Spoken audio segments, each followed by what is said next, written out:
So welcome everyone to our 2022 orientation for Love Talks. We're so excited to be here, and hopefully by now you're a little excited listening to our music and getting excited to be here. I just said that, as you can tell, very excited. Okay, so we have a really kind of full agenda, so we want to make sure that we don't waste too much time, but we do want to introduce ourselves, tell you who we are for those who might be meeting us for the first time. Before we do any of that, we thought we might start with a mindfulness moment. And so what that is just a chance for us all, like if we were in a room together, we would do this and we'd all kind of get a chance to kind of settle in. Some of us might be still in our PJs calling from the bed. Some of us might I thought about it. Some of us might be running around after kids. So whatever else is happening in your day, we're just going to kind of come together. So the way that we'll do that, we put in the intro for you to grab some water. So hopefully you have some water or some sort of beverage. If you don't, we'll give you like 30 seconds to go run and grab it. Go run and grab it. Do you want to just first tell them who you are in case they don't know you? I mean, I think everybody knows Saira, but you know. So I'm Dr. Saira, and I'm a registered clinical counselor based in British Columbia in Canada. I also teach college courses for a clinical counseling program, and I'm married to Spezzano for 14 years so far. So far. Ominous. We have a 50 year goal, and then we're going to reevaluate. That's what we've decided, right? Sure. That's what I decided. I'm learning new things here. 50. You didn't say 15. 50. Yeah. Just in case, because you're like 14. People are like 15. Really? They're going to decide this year. We've got a few more years before reevaluation. Yeah. That's nice. My name's Spezzano. I'm a life coach at Dragonfly Wellness Center, married to Saira. My focus with folks is on kind of identifying next steps in their lives, right? Like if they're feeling stuck, how do they get unstuck, and identifying the patterns that help them kind of move forward.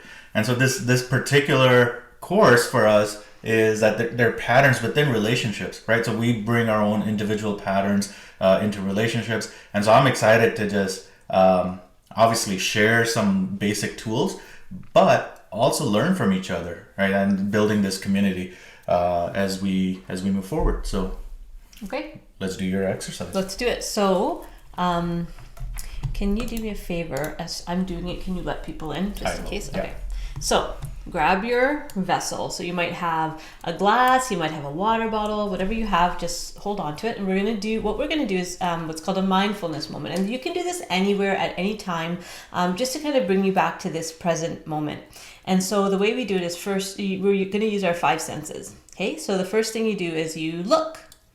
So look at your vessel, see if you can see the water inside. Maybe look at it from different angles, perhaps.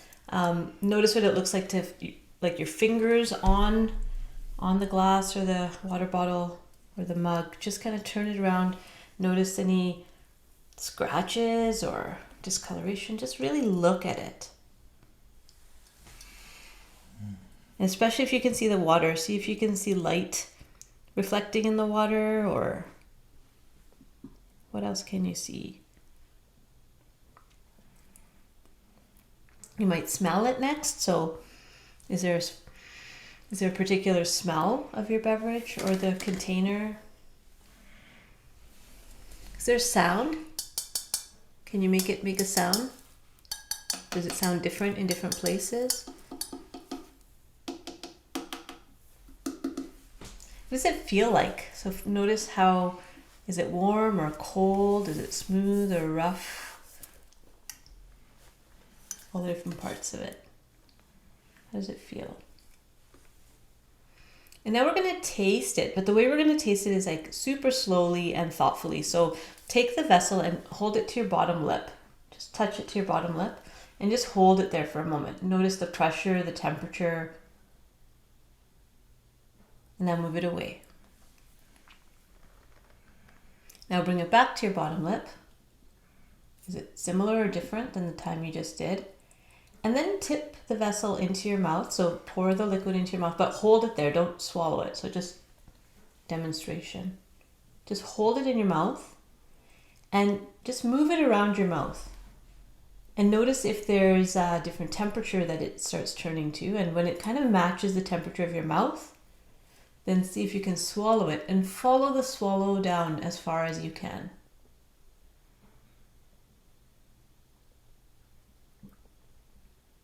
And then take a breath. And we're going to do the swallow one more time, but this time you do it at your own pace. So remember, you're going to touch it to your lip, take it away, touch it, tip it, hold it, swallow it. So just you have to do it again. Even if I don't want to. Yeah.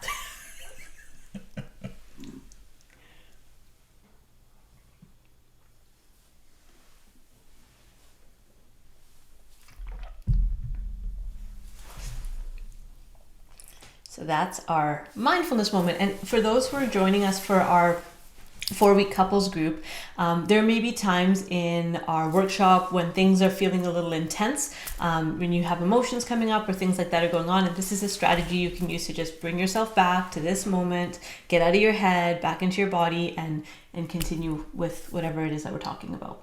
Mm-hmm. Okay. I'm excited. So let's tell you what the plan is for today. Let's share the agenda. Yes. Just so everyone's aware, we're going to be sharing, stop sharing, sharing, stop sharing. So if you're sensitive to the emotions, just fair warning. Okay. So today's journey, our plan is first a little bit of introduction. So we kind of did that, right? Yes. Yeah. Well, yeah, we've introduced ourselves. We've introduced ourselves. So we'll maybe just say a little bit of an introduction about this particular orientation and why we're having it.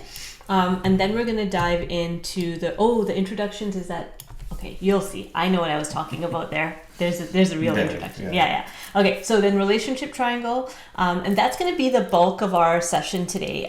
The relationship triangle was developed by Dr. Chuck Spezzano, and we've spent a few months, actually 18 months in his course learning about it, and then years practicing and teaching other people, and we found it so helpful in our relationship. So we wanted to share that. That'll be the bulk of the time that we spend together, and then we'll move into some information on our couples group that we're going to be running in March.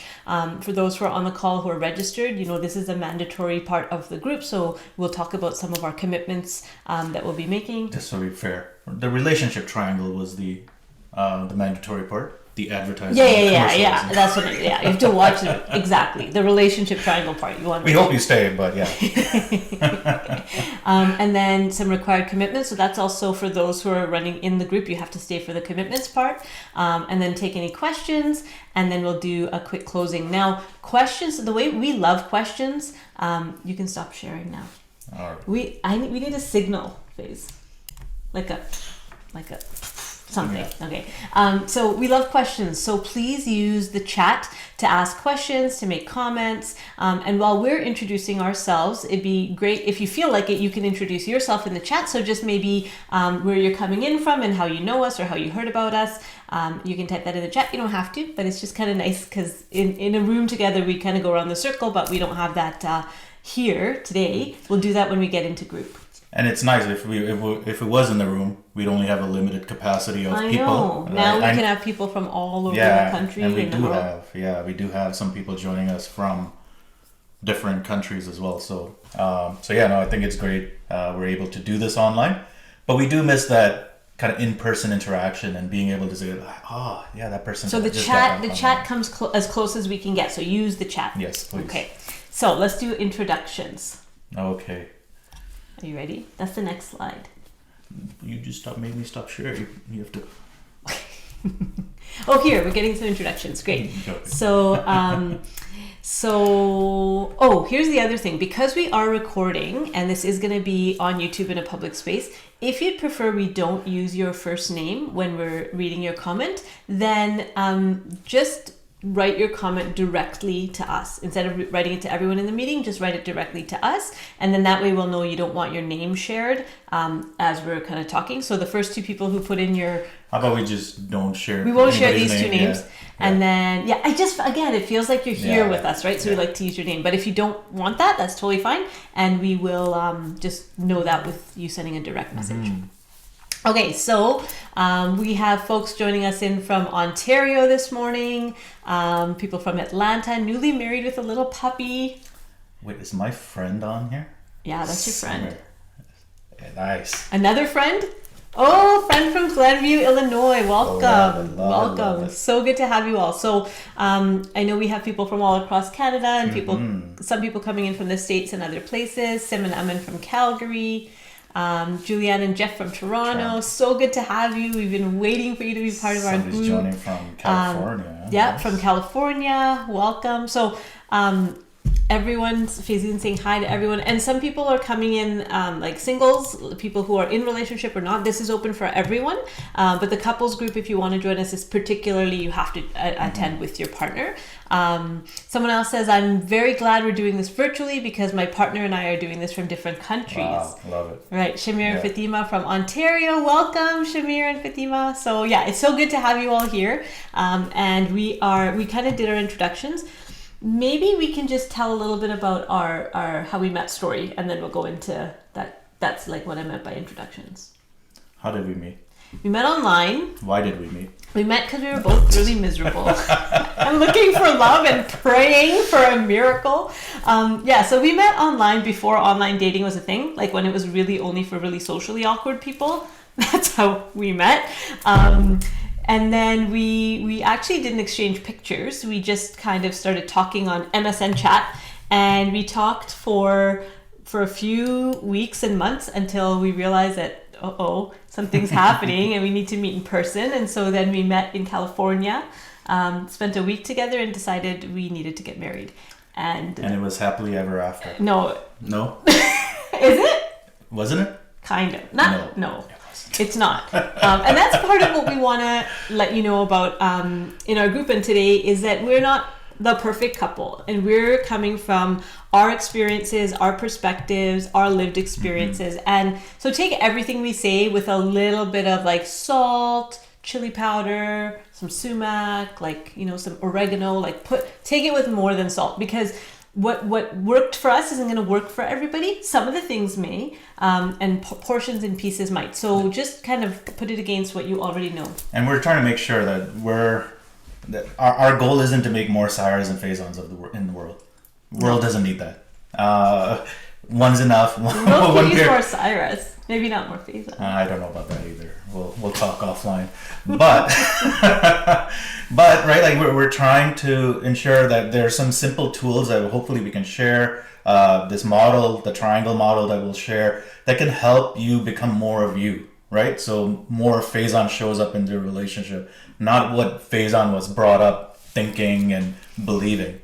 Some of it is valid, but like just making sure that we're doing it consciously. We're showing up to this relationship consciously. So we're hoping that you get something out of it. But from an introduction perspective, it's funny because what we say is like, this is happily ever after, right? Like we get married or we find somebody, even if we don't get married, it's that it's going to be perfect. That if I find somebody, my problems are solved. My life is settled. It's done. And just before I just want to read this comment in the chat from Nasreen. She's saying, Nasreen from Calgary, single, want to learn about emotionally mature and positive character development. And that's exactly what we're talking about today, is how do we get into that emotionally mature relationship. So I also want to learn how to be emotionally mature. Oh, that's not you're better. So am I better. We're all better. Okay, so what's really going on? So we wanted to show you that, I don't know how to do it. You have to press this one? Yes. No. Go. Oh. See?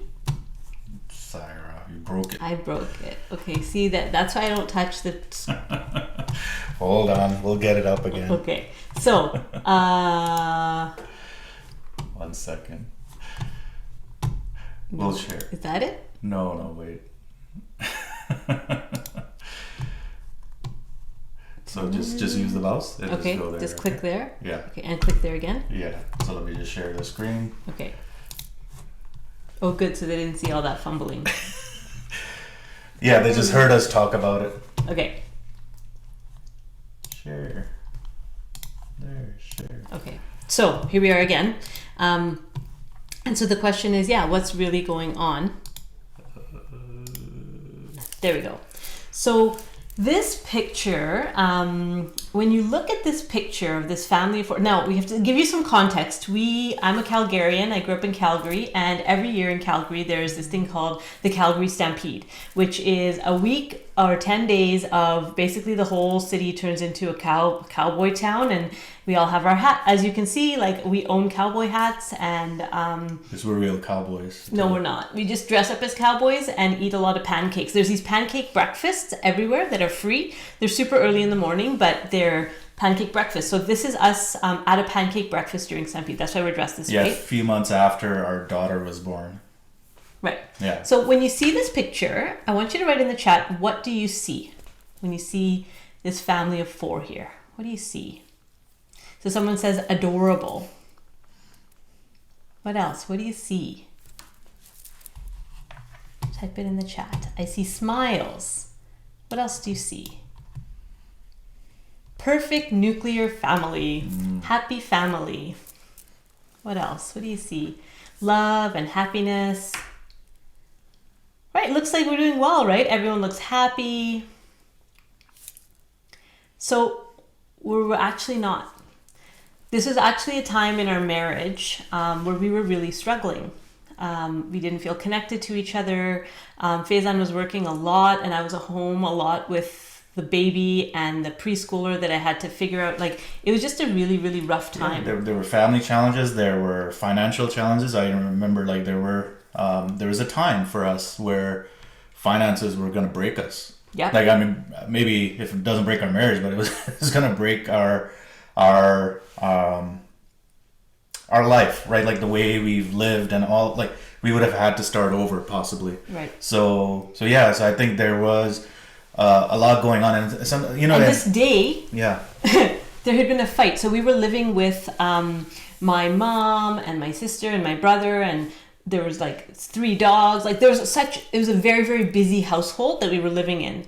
And there had been like a disagreement in the morning. And so some people went in some car and the other people went in another car, and we were all kind of there trying to awkwardly like pretend we were all okay. So it was just such a bad day, but you would never know that from the picture. yeah. Right. And the thing is, like, the pictures, you know, that we see of folks, and sometimes we even put it, right, like on Instagram, it's a moment in time. So yeah, in that particular 5-second gap where we were able to take a picture where our son was actually smiling, my God, like, he's actually smiling. At that age, it was just hard to get him to stand still or smile.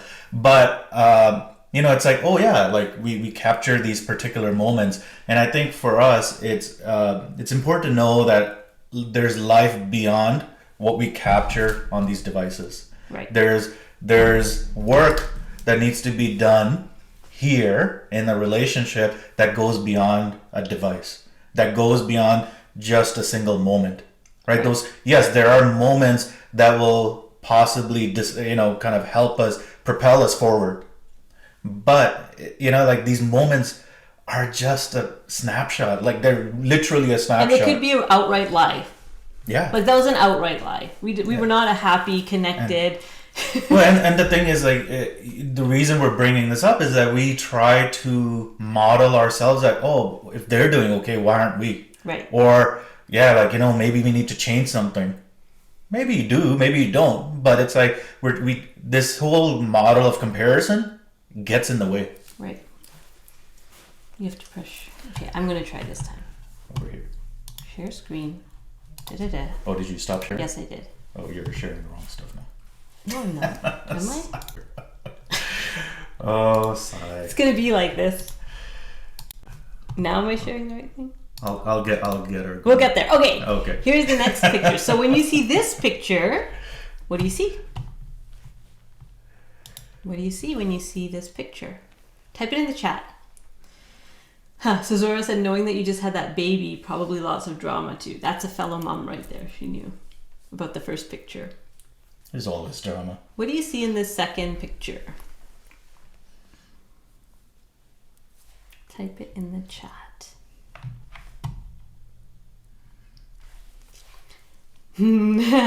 Not a mom, just an aunt. Goofy and authentic. Playful. Being goofy. What do you see? Tired, yeah. She was tired. So this picture, you know when you're like posing for a picture, aloof dad in this one. You see true feelings in the picture. That's normal, I think. Silly moments. Everyone being how they really feel. So you know when someone's like taking a picture and then they take a picture and it's like they take a few, right? But you think the pictures are over? That's what's happening there. So they took the nice picture with us all smiling and they're like, okay, what are we doing next? And then we were just kind of getting ready to do the next thing and they caught another picture of us. And so we wanted to share this one because like this is us. And this is a lot of us, right? Where we're just kind of doing I was telling the kids like, Sujal, get your hand off my shoulder. Like I'm like, the pictures are done. Like, let's move on. And my daughter's like, I'm so tired. Do we have to still do these pictures? And it was just a normal moment. But as far as how we were connected as a family, this was one of the happiest times for us as a family of four. Well, happy as in because this was after my dad died. Yeah. So in that sense that we were grieving, but as far as connecting and to we each had other, recently moved. I mean, so yes, and then we had recently moved here, and then we were visiting somewhere. So yeah, so it's just like a lot of life changes, but all of those changes were happening as we felt connected. Way more bonded. Yeah. Than the first picture. Now that one doesn't get posted on Instagram or anywhere. No. But I think it's important for us to recognize that. Our marriages, our relationships are made in these non-Instagrammable moments. Right. These non-picture perfect moments. That's when actually the work of the day-to-day connections happens. Right. And that's what we love about the triangle is it talks about more than just that picture perfect ending. It talks about the journey and all of the stages and phases we go through in the journey, and each of them as valid and beautiful in their own right. That we're not trying to get to some destination. There's actually it's kind of so we're showing it to you as a two-dimensional thing, right? But actually the way Chuck Spezzano explains it's more like 3 dimensions. So it's like triangle and then another triangle. And so as we move and develop in our consciousness and our capacity for self-reflection, connection to another, as we kind of develop, then it kind of goes up. So you're seeing it flat, but imagine it's like layers and layers. Right. Okay, so here we go. Let's move into the triangle. Share. Yeah. Yes. All right. So this is the part for those of you who are like really students and you love information. Go grab your like pen and your journal because you'll want to write some of this down because we won't be sharing this slide deck. Now what happened? The screens are going messy. Okay, go press next. Oh, that's not how it's supposed to do. I know. You know what? We'll share it a little bit differently. Okay. Can we just do it? No, you can share the app from the app, right? Share from the app. Yeah, let me try. This is the problem when you have 4. We have like 3 screens and 2 mics. my IT husband loves all of the, you know. I'm always going to blame you when the technology goes. I know you will. That's okay. I love you. It's the.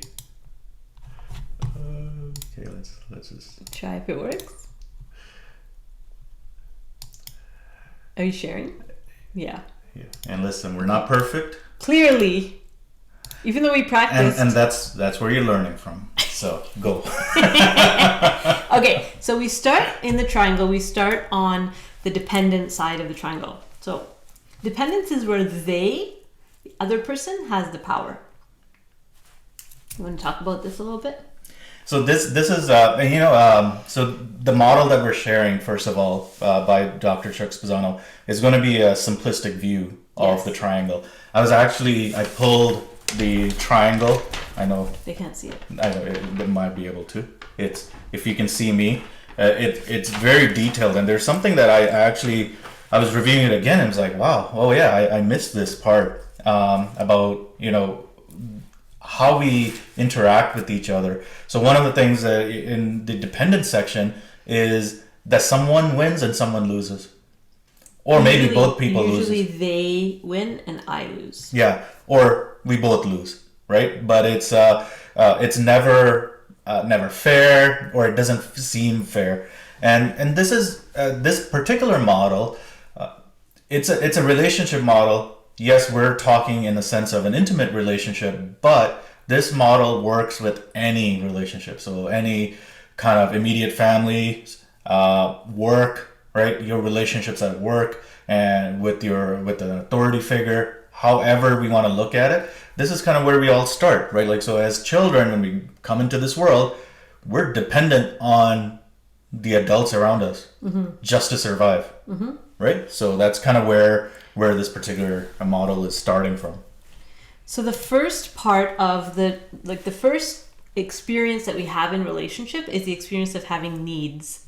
So if you think about it, new babies, right? Like they are completely reliant on the people around them to have their needs met, and all they're aware of is their needs. And often when we're starting a new relationship or a new partnership, like romantic partnership, we notice our needs. So we need attention, we need to know they care, we need to be around them a lot or interact with them a lot. And there's a lot of need. We need to be reassured that we're special and all of that at the beginning of a relationship. Now, the thing about needs is it can feel uncomfortable for the other person who's maybe in a different place in the triangle if you're in needs, because how do we feel about needy people, right? Like, how do you feel about needy people? Yeah. Probably you want to keep your distance from them in general. And even like, we've had this experience as new parents, and people always freak out whenever sometimes I bring up, like, with kids, yes, we love our kids, but man, it gets tough, especially in the beginning, especially the first one when he didn't sleep for like 2.5 years straight, right? He didn't sleep for 4 hours straight until he was 2.5 years old, right? So, and then he needed to be walked around for an hour just to get back to sleep. So, right, like, and so we were tired all the time, and then you're like, oh, I can't do this today. Like, I just need some sleep, and you're like trying to work, trying to do all of those things. A lot of us go through that, right? And it doesn't mean, or it's just with kids. It could just be with anything. It's like, I do not have the mental energy to deal with you today, right? And then, so what happens is that there's going to come a point in a relationship, whether it's a child parent or an intimate relationship, where that particular need will not be met. Right. It will not be. It just cannot be met by the other person. Yeah. And so then the next thing happens, which is hurt. And Chuck actually calls this heartbreak. Right? And so heartbreak is where your needs weren't met. You had an expectation about your needs being met and they weren't met. And it hurts. Yeah. And there's people who can spend their entire adult life in hurt. And we call that the victim mentality, right? Where it's always things bad happening to me. I keep getting hurt and heartbroken, and I just don't seem to ever get a chance to be happy. And in this particular phase, you're also there's like jealousy forming, there's like revenge thoughts forming. You're like, okay, if my heart got broken again because it's a day one I lost, or the best we can do in this particular side of the triangle is that we both lose. Nobody's going to win, so I'm going to make sure I lost, the other person loses as well.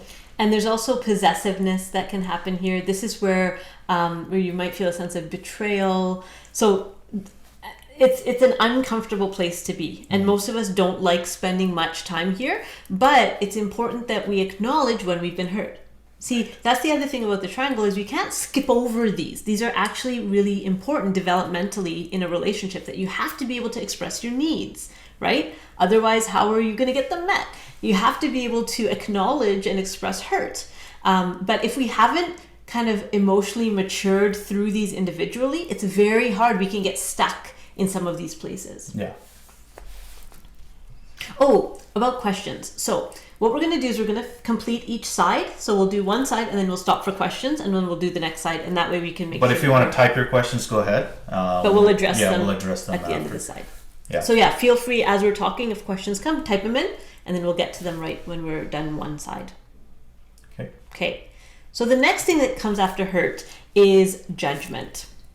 And with judgment is guilt and failure.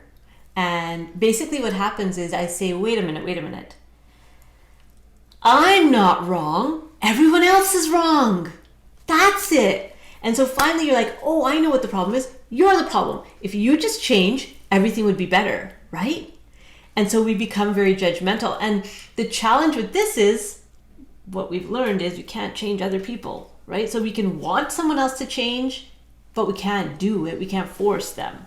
So it's a really tough spot to be in, judgmental, because, and again, there's adults who spend their entire adult life in judgment, whereas everybody else's fault, not their own. Everybody else is doing something wrong and they're okay, but everybody else needs to change. And they find fault with everything. So you might know some people like that, right? That are always complaining and explaining how other people are doing things wrong. They're stuck in judgment. Now, what judgment allows us to do is look outward and not look inward, right? It allows us to say, oh, my problems are out there, and if the world just changed, I would be better. Right. And it's important that we recognize this particular piece, is that we are looking externally. We do not want to look at our own heartbreak, right? We do not want to look at those moments where our needs weren't met. And, a lot of us go through this particular life in this sense that I do not want to betray my parents. I do not want to betray my partner by saying my needs weren't met.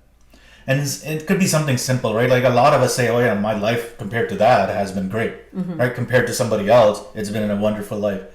That's true. It has been, I think I know I've been blessed with the life that I've been able to live.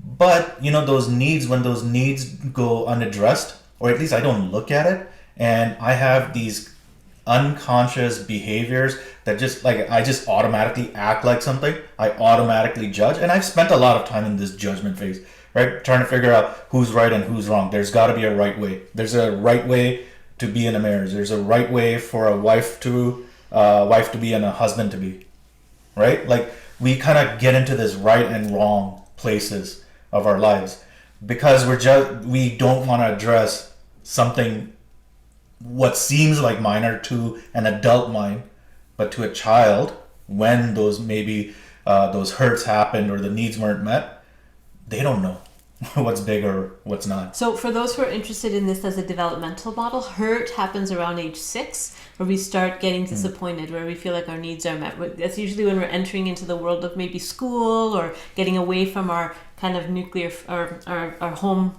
or family of origin, and we get into the world. Judgment happens around 10, and 10 is when the prefrontal cortex starts to develop in children. That's the part of the brain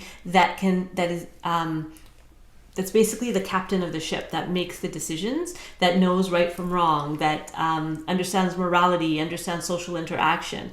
And so at around 10 years old, children start seeing where there's discrepancies, where there isn't an alignment between what you're saying and what you're doing. And so that's where they start developing judgment. Yeah, between 6 and 10, I think they reckon like, oh, my parents say, like you said, right? They're saying one thing, or they don't know what they're talking about, right? Like, it's like, oh, they're making it up. Right? They're possibly making it up. Right.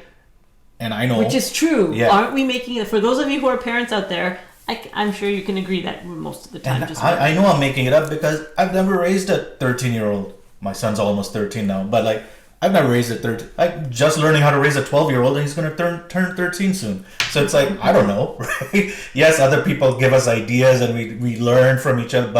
But again, raising my 13-year-olds versus raising just a generic 13-year-old, it gets different. And yes, we're making it up. Yeah. Right? And so, but yeah, no, I think so. I did want to point out this particular, the dependence piece. So if you recognize this about yourself, that you're feeling like in an intimate relationship, we'll kind of move into that, is that some of these thoughts have actually come from when we were younger. Right. Right. And the thing to remember about judgment is there's also guilt is also tangled up in that part of the triangle. So if you're someone who's always feeling guilty, that's where you are in the triangle, in that judgment corner. Because when we get hurt, depending on how we act about it, how we process it, we might feel like now we're hurting someone else, and then the guilt comes up. And we do feel bad for judging other people, because on some level we know that everyone's doing the best they can with what they have and what they know. So there's a couple of questions coming through in the chat, so I'm just going to read those out loud. Azora says, also, if you realize that you yourself need to change, then don't you still feel stuck and don't know how? So even if you can move beyond judgment of the other, is judgment of self any more helpful? No, it's not. But the awareness of self is helpful. Yeah. Judgment of self is not. Yeah, I mean, if you're going to judge yourself to, I think you posted something recently on social media, I think from Louise Hay's book, right? Like how we talk to ourselves. Like if somebody really talked to us that way, we cut them off from our lives. Right. Like how we, like if we think about how a lot of us talk to ourselves, our internal dialogue. But so that judgment part is hard. I think the awareness piece is so crucial, right? Like I don't know about you, every client that I've worked with, being able to just get them to be more aware just helps them move forward, right? And this is not something, right? I'm not over my own judgment, all the judgments that I have hold, right? I've been doing this for a few years now, right? So this isn't something that just happens. Maybe it does to some people, but not to me. It hasn't. That's not been my experience, and I don't think that's been your experience where, you know, you just become a saint overnight. Like, you don't judge others and you don't judge yourself. No, we still do. But having that awareness allows us to move forward. Say, oh, wait, I'm judging. Right? So something happened recently at work for me. I called myself out on it. I messaged my manager and he was like, oh yeah, no, I didn't even think about that. I'm like, okay, but I'm going to hold myself accountable, right? But so that awareness piece is huge, because then that helps the relationship move forward, because I'm now placing the relationship into in a higher sense and a higher priority than my own comfort. Which right? is hard to do. Yeah. Right? It's hard to do. So another question, what if you can identify that your partner is at a specific stage and you change your actions or behaviors even though it's not what you want to do but you feel you need to do? You talk about that. Sometimes we're not, right? We're not. Like sometimes I'm here, sometimes Sometimes. a lot of times we're just not here. Like, oh yeah, we're doing it together. So I guess the question around, so I'm going to read it again for those who like to have the audio version. What if you can identify that your partner is at a specific stage and you change your actions or behaviors even though it's not what you want to do, but you feel you need to? So in that situation, so when Faizan's at a particular, usually you will become aware that your partner's at a specific stage when you're at a stage ahead of them. So you'll be like, oh, I know where you are because I was there before, right? So it's like kind of like you're kind of looking back. And I think about it as like a journey in a hiking trail, right? So I've already walked that route. Now I can do a couple of things. I could wait there for my partner to come and trust that they're going to get there in their own time, right?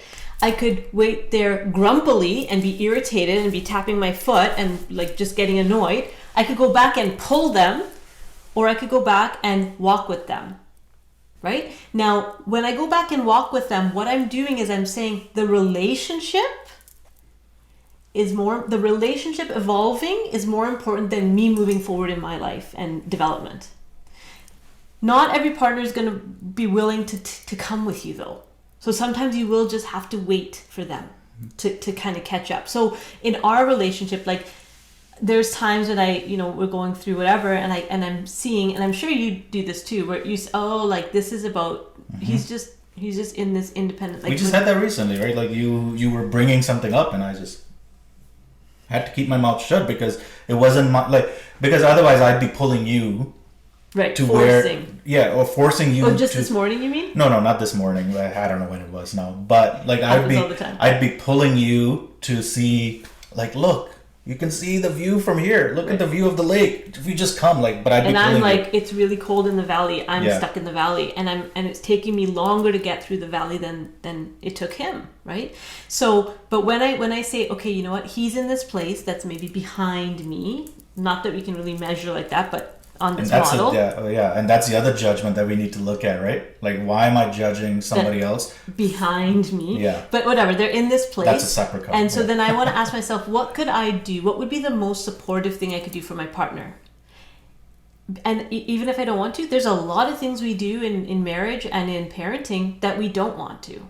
That we just kind of have to. There's a lot of things we do in life that we don't want to. Like, sometimes get out of bed in the morning. Sometimes you don't feel like it. You don't want to do that day, right? But you have to do it, and you do it. Mm-hmm. There's things we do all the time that we don't want to do, but we look at the bigger picture.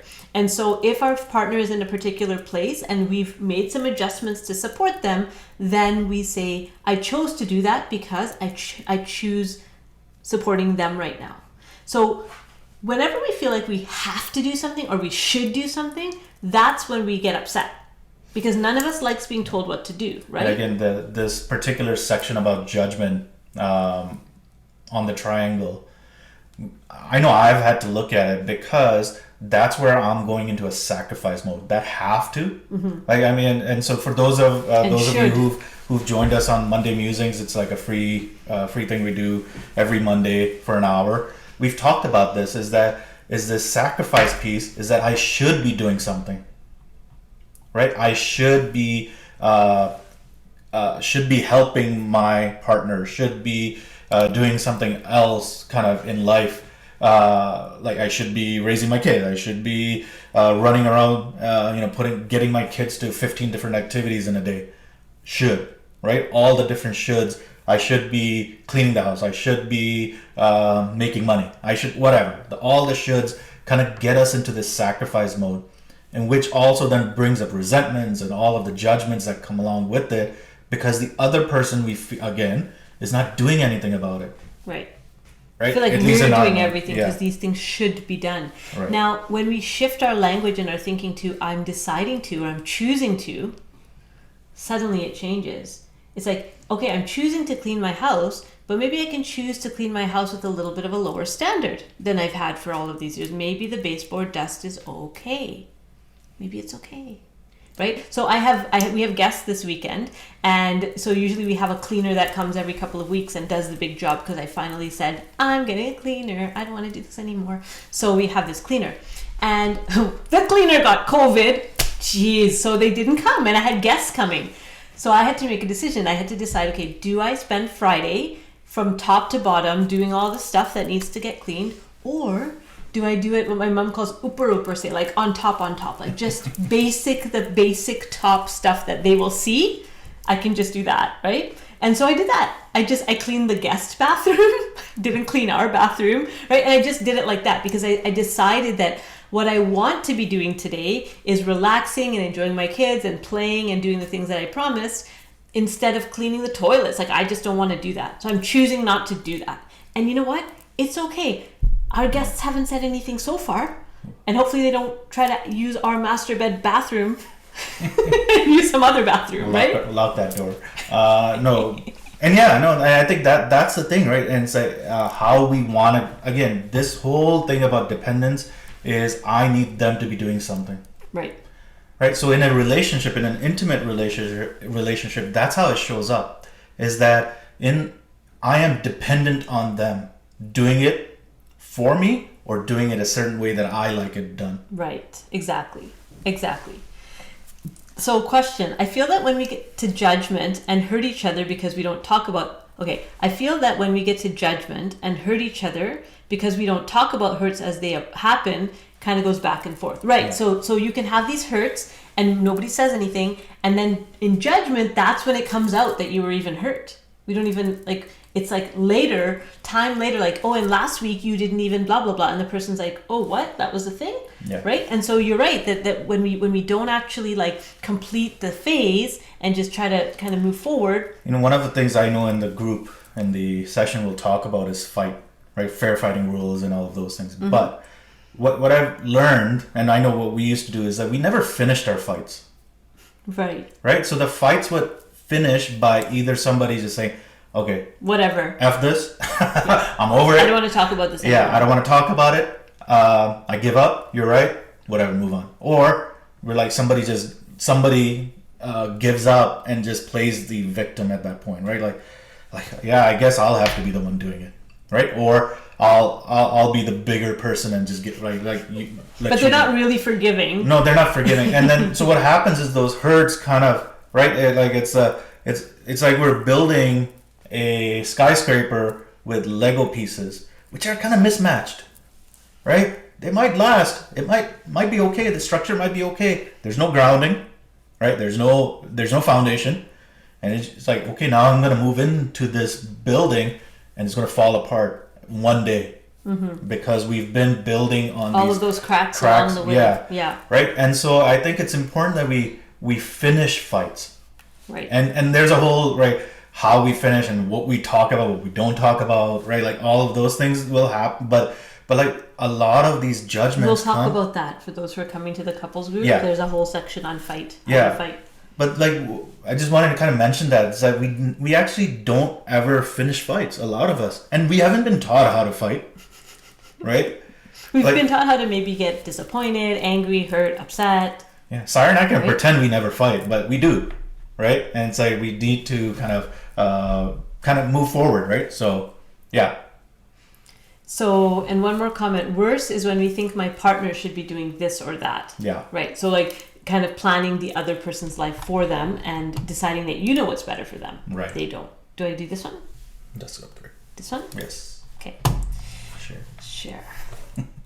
Okay, so now we're going to shift to the next side. So that's exactly how we like to do questions. Okay, so we'll do a side, and then we'll do a little question, and then we'll do the next side.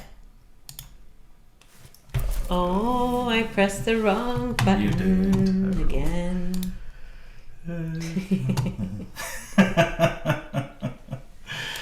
What is happening? There. Oh, that's the button. Okay. Sorry, let me try. It's okay. Okay, so the only way around the corner of dependence into the other side, which is independence, is accountability. We have to decide that I have to take responsibility for my choices, my actions, my beliefs. I cannot expect other people to change so I will feel better. And most people on a personal growth journey come to this realization that, hey, wait a minute, can't be everybody else that's wrong. It's maybe me. Like maybe it's me that needs to make some changes and adjustments. So that's accountability. Once we're willing to have accountability, we have like a whole nother world opens. And that's the side of independence. And independence is finally now about me, right? Whereas in independence, they had the power. In independence, I have the power. The thing about independence is it's like, you're fine, but I'm better than you. That's kind of the side of independence. And here, and this is on like, I was looking at the triangle this morning again, and it was interesting. This side is about win-win, but it's a small W, like win-win. But it's like, you're okay, but I'm better. Right. So in this mode, that's really what and it's actually needed, right? Like for personal growth, like even for kids, like they have to feel a little bit better, so they kind of get that sense of independence. Right. To say, okay, yeah, I'm going to do it better than the last generation. So this is when we get control.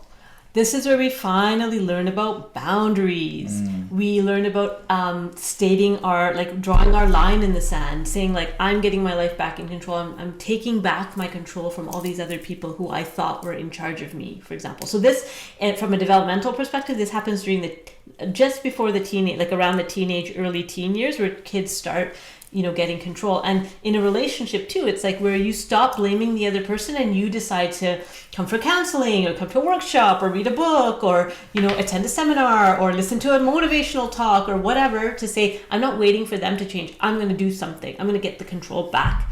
It's really, really important. When we do boundary work, this is the corner that we're focusing on. And people who have been living in this side of the triangle have a hard time with boundaries, right? Because you'll just take any love you can get when you're on this side. The dependent side. Right? On the dependent side. But when you're in the independent side, it's like, wait, I'm going to be a little more selective about what I allow into my field. Mm-hmm. Anything to add to that? No, I think the next one. So the control moves us into that power struggle. Yeah. So if I have control of my life, then I want it my way, right? But he wants it his way. And so now suddenly we're in this power struggle, right? And power struggle is so common in relationship. It's kind of like, and I see this happen all the time with clients, right? So it's like, say there's been a relationship like this where one partner has kind of been more in charge, more the boss, and the other person's been like the follower. And when the follower person starts getting their self-esteem, their independence, they start setting boundaries, suddenly this other person is like, whoa, what is happening? And then there's a power struggle. Because suddenly it's like, things have changed too much and I don't know what to do here. And there's this tug of war thing that happens. And both Saira and I wish we could talk about this with couples as they're getting into a relationship. Because if we can just talk about it, because the longer you're in a certain relationship, having it a certain way, so one person was in charge and the other wasn't, or one person would speak up more and the other person's trying to now, right, or at least say, hey, this is my opinion, when the opinions have never been shared. It's like it's so jarring for the other person as well. And it's normal, right? Like it's like, wait, what's happening here, right? The ground is shaking. underneath. Like there's an earthquake that's happening within the relationship.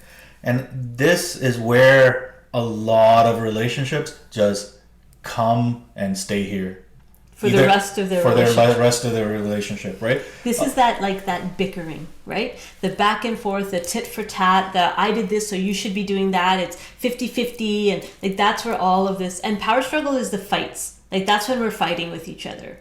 And this is, I mean, power struggle is also where there's fire, right? Like there's fire in the relationship. Like we're gonna make this, right? Like there's energy and sometimes like, yeah, you know, you have one of those great fights and it just helps you kind of propel you forward. Yeah, you know, it's like it's going to happen.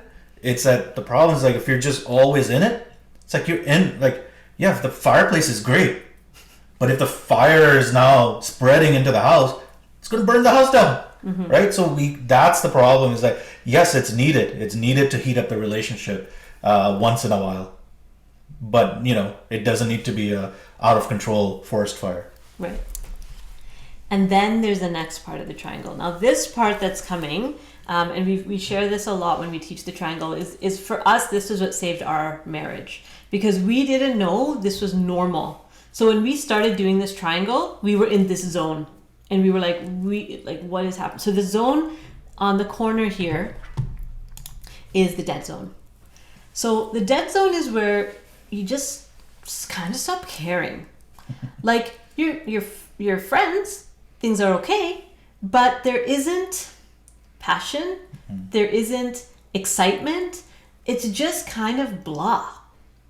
And when that happened with us, we were like, oh no, I guess we're not in love anymore. I guess this is over. Like, what's happening here? Because we don't have anything to talk about. And we used to have these great conversations, and we're not even fighting anymore. Like, we just don't care, really. We're kind of living our own separate lives. Yeah. In the dead zone, one of the things that Chuck tells us is that there's this fear of success and fear of the next step of what that relationship could be or should be or whatever, right? Whatever words we want to use. It's like there's this, like, we don't want to even go forward to try something. Like, this is where, because we think it's done. We're like, I guess this is it. This is where we, and most relationships die here. And what we mean by die here is one of two things. Either you end up in a dead marriage, and when I say those words, probably certain people come to mind, right? That you're like, yeah, they're in a dead marriage where there's just, they don't even really like each other, or maybe they kind of like each other, but there's no, like, you don't even know why they're together because there's just nothing there, right? Or you separate and you say, okay, that's it, we're done with this. And the dead zone is actually where affairs can happen, because when you're in the dead zone, you just feel nothing. But somebody else out there might make me feel alive, might make me feel how I used to feel, like passionate and interested, and they see me in a way that my partner doesn't see me, and so I come alive again, and that's where affairs can happen, in the dead zone. Yeah, and the dead zone is also a place where we start, especially for those in a relationship that have kids. It's like we start attaching ourselves to, again, externally for an affair, but even internally within our families, we're like, okay, I'm not getting my needs or anything met from this other person, so I'm gonna just go try to get it from the kids.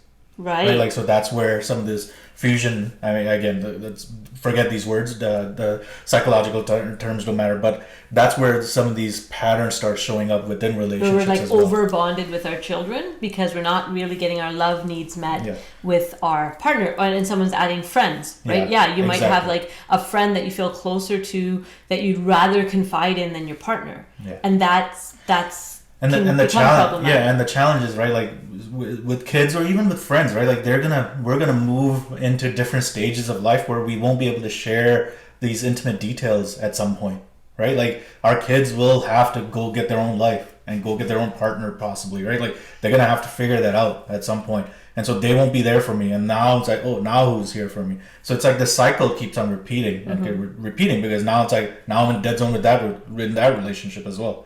So it's like because we're trying to just get something, like just feel alive, we'll attach ourselves to whatever's available. And so addictions can happen here as well.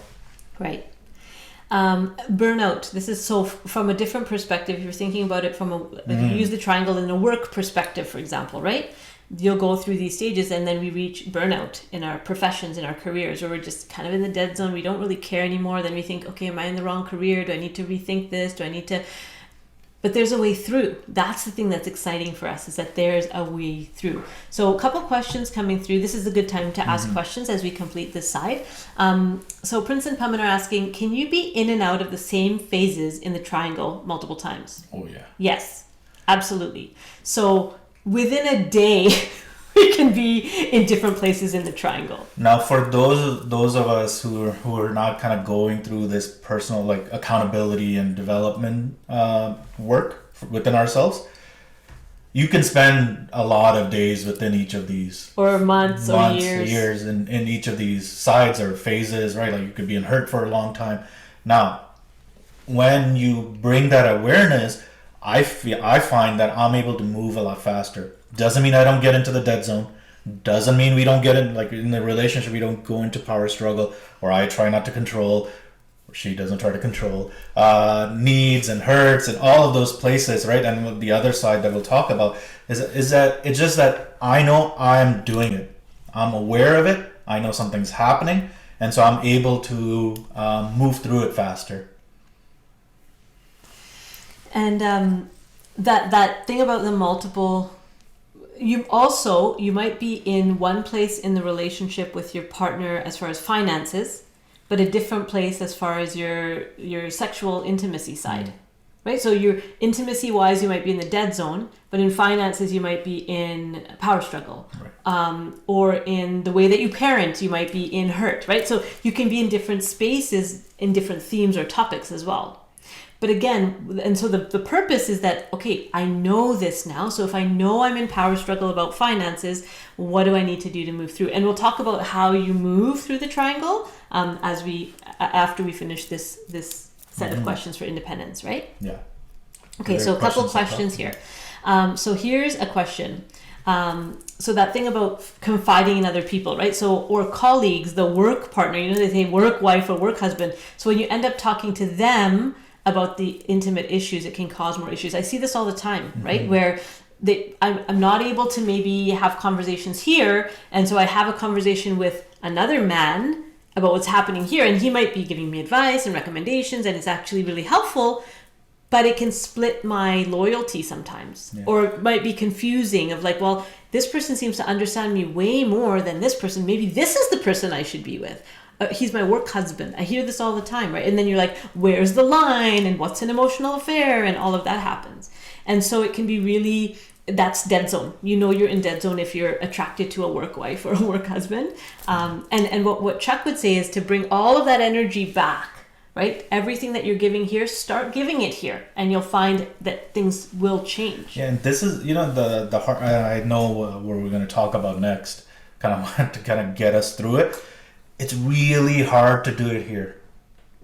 But, like between your partner and you. But like in this particular zone, so if you're in a dead zone, you're in a power struggle or a dead zone, it's really difficult to see the other side and to do the work that will get you to the other side, right? And so I think that's the I know it's hard, right? Like, so what did Chuck say about like how many mountains you so for people who are in what we call passionate relationships, so passionate relationship is where the two people are very different, so there's a lot of difference between them. There's these these big kind of fights and explosions, and then there's coming back together, and there's just a lot of intensity in the relationship. Passionate couples, they have what Chuck says, they have 100,000 mountains to climb in power struggle.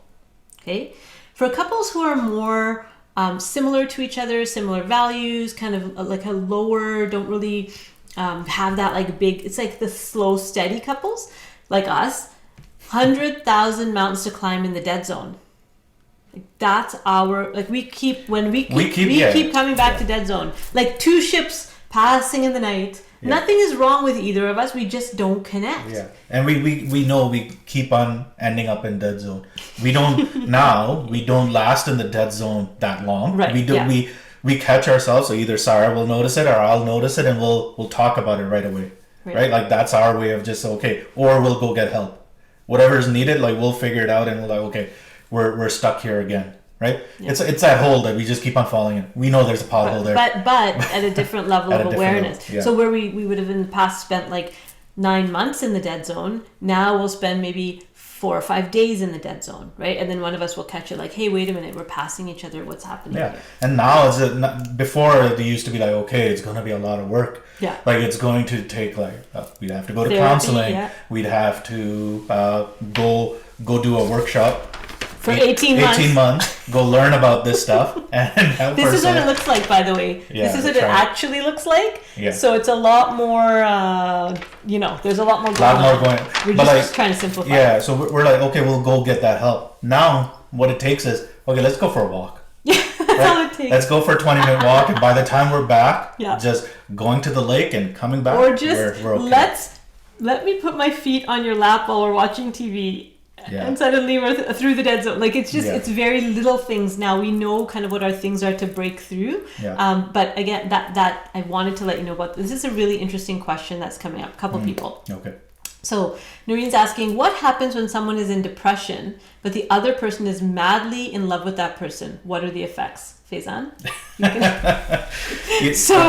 Okay, that's a great question. In case people don't know us, Saira and I are now very transparent. So if you ask us, we will be very transparent. And one of the things Saira has talked about herself is that, and I'm assuming this is when they're saying depression, that there's clinical depression there, is that Saira continues to this day deal with clinical depression, right? So she's been diagnosed, and that's something. I'm taking pills, I'm doing therapy, now, the whole thing. Yeah, now when we were, and I think we before we got the diagnosis, you'd be kind of in and out of these dark places that you'd go into. We just didn't have words for it. Or at least, even though Saira's got a PhD in psychology, it's just that it didn't occur that she would be the one that's in it, right? Yeah. And so, but when we did find out, I'd say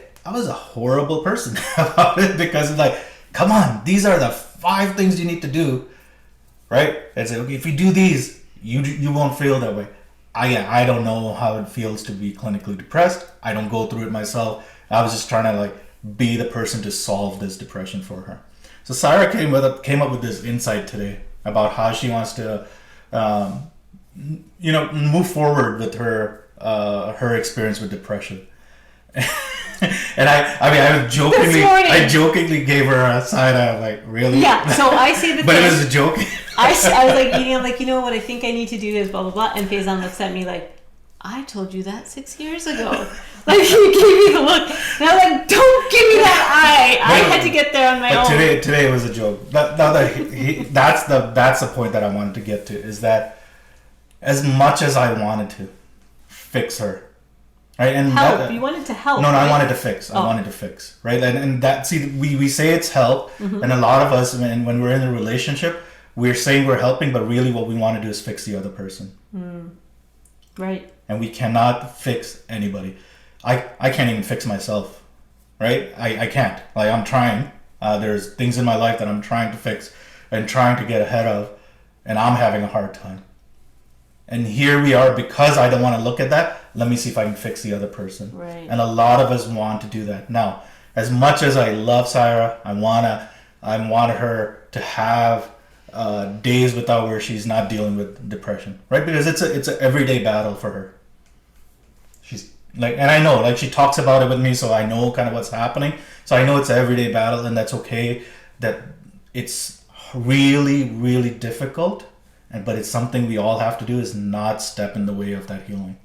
Not knowing that we can fix it, right? Go get help, and go get help for yourself. Go get support for yourself. In any of these, and now we're talking about depression, but it could be anything, right? Like, we have to work on ourselves. We have to go look at ourselves and say, I'm here for you, right? And sometimes what me being there means is I'm just standing there.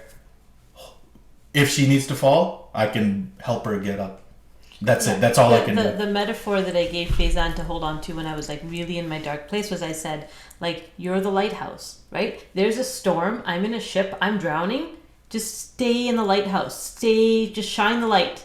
because I need to see the light. Yeah. But you can't come in here and save me because I need to learn how to swim in this storm, right? Yeah. And so that's the thing when you're like, I love that, madly in love. And so what that tells me is like you're willing to do anything, right? And so sometimes all you can do is nothing. Just be there. And this doesn't mean with any depression, because I know there were questions about earlier about, right, like what if I'm doing the work and the other person's not, or right, like I'm ahead. Just be the light. Be in that lighthouse. Keep on shining the light. Just showing them the way, right? Showing them that there's somebody that they can hold on to. And even that might not be enough.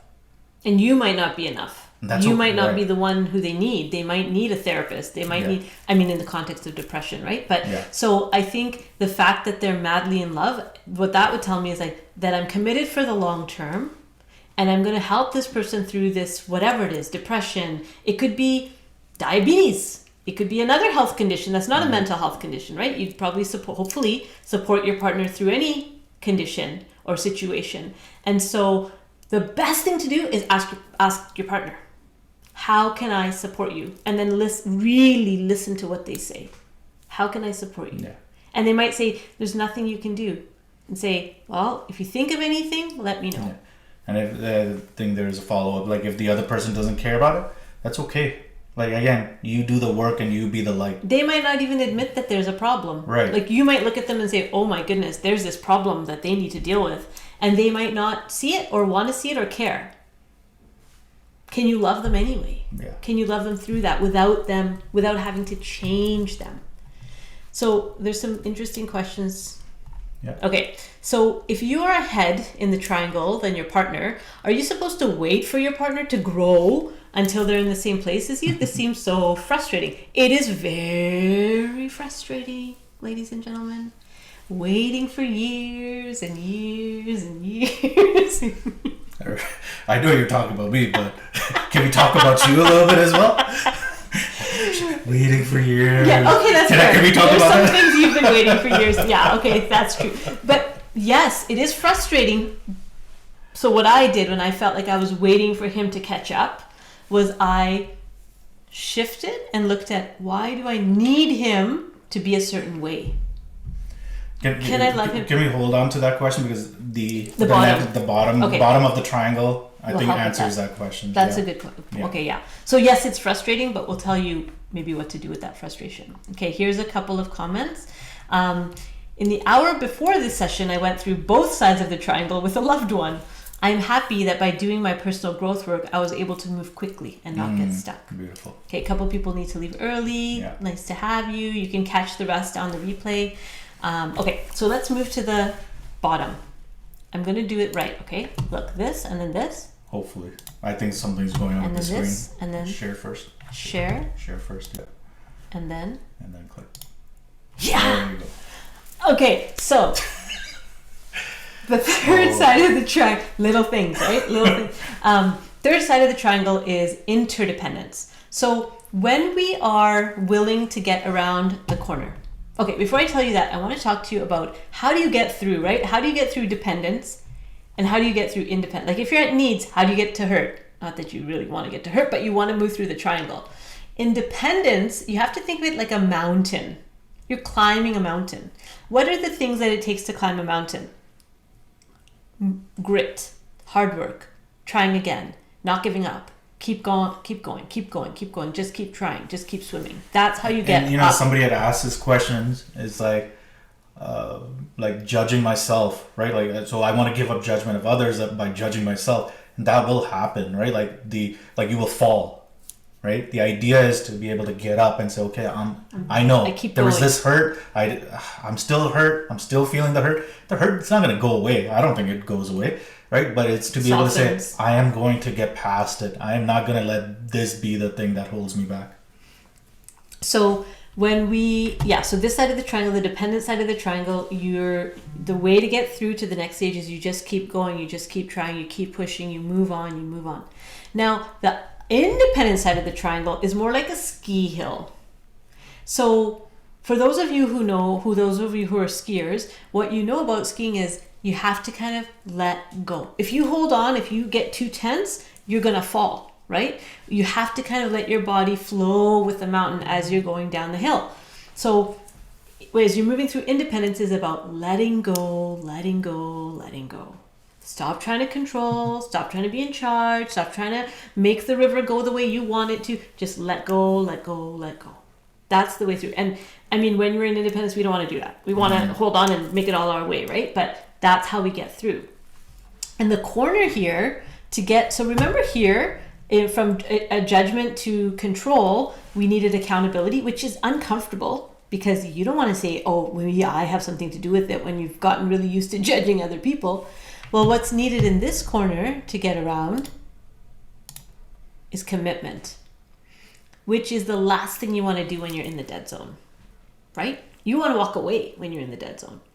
And I've seen this work with person after person after person. So I don't work with couples like in therapy. We like to work with couples before they get to therapy, but I do work with individual people who are having challenges in their relationship. So I might work with one or the other person.